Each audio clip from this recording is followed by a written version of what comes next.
Hello. Happy Sunday, especially after Thanksgiving. Hope you all survived the holidays. You had lots of good yummies to eat. We are on chapter 21, only 6 more chapters. After I got Otis convinced to come, the rest of getting ready for the party was easy and fun. Me and Gloria decided to have the party at night when it would be cooler. And the afternoon before, we worked in Gloria's kitchen and made egg salad sandwiches. We cut them up in triangles and cut off the crust and put little toothpicks with frilly tops in them. Winn-Dixie sat in the kitchen and looked at us the whole time. He kept on wagging his tail. Yeah, I bet he was. I wonder what he was waiting on. I got a dog, and I know what she's waiting on when I'm in the kitchen cooking. That dog thinks we making these sandwiches for him, said Gloria Dump. Winn-Dixie showed Gloria all her teeth. These ain't for you, she told him. But when she thought I wasn't looking, she gave Winn-Dixie an egg salad sandwich without the toothpick. We also made punch. We mixed together orange juice and grapefruit juice and soda in a big bowl. Gloria called it Dump Punch. She said she was world famous for it, but I had never heard of it before. The last thing we did was decorate the yard all up. I strung pink and orange and yellow crepe paper in the trees to make it look fancy. We also filled up paper bags with sand and put candles in them. And right before it was time for the party to start, I went around and lit all the candles. It turned Gloria Dump's yard into a fairyland. Said Gloria Dump, looking around. Even somebody with bad eyes can tell it looks good. It did look good. It looked so pretty that it made my heart feel funny, all swollen and full, and I wished desperately that I knew where my mama was so she could come to the party too. Miss Franny Block was the first person to arrive. She was wearing a pretty green dress that was all shiny and shimmery, and she had on high-heeled shoes that made her wobble back and forth when she walked.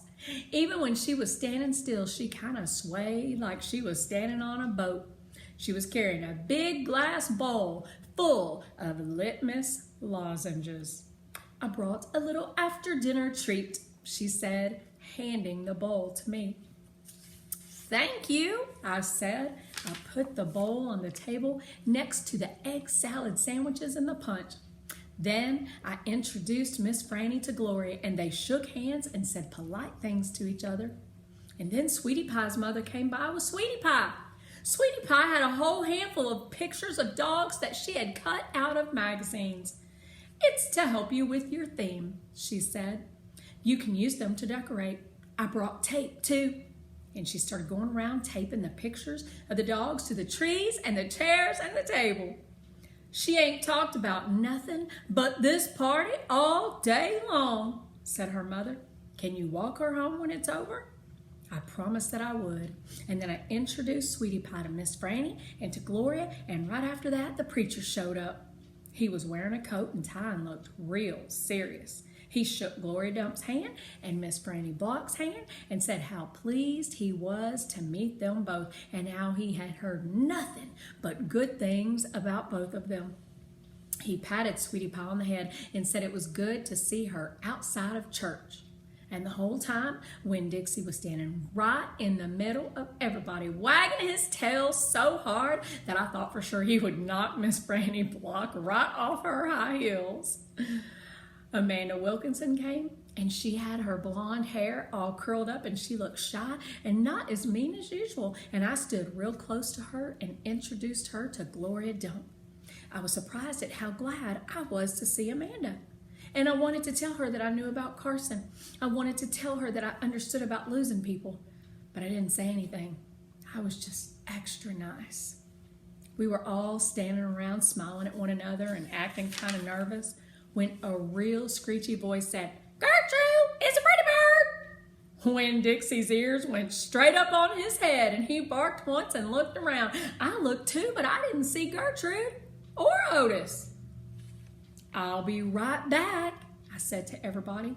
Me and Winn-Dixie went running around to the front of the house. And sure enough, there, standing on the sidewalk, was Otis. He had his guitar on his back and Gertrude on his shoulder, and in his hands, he was holding the biggest jar of pickles I had ever seen in my life. Otis, I said to him, come on around back. That's where the party is. Oh, he said, but he didn't move.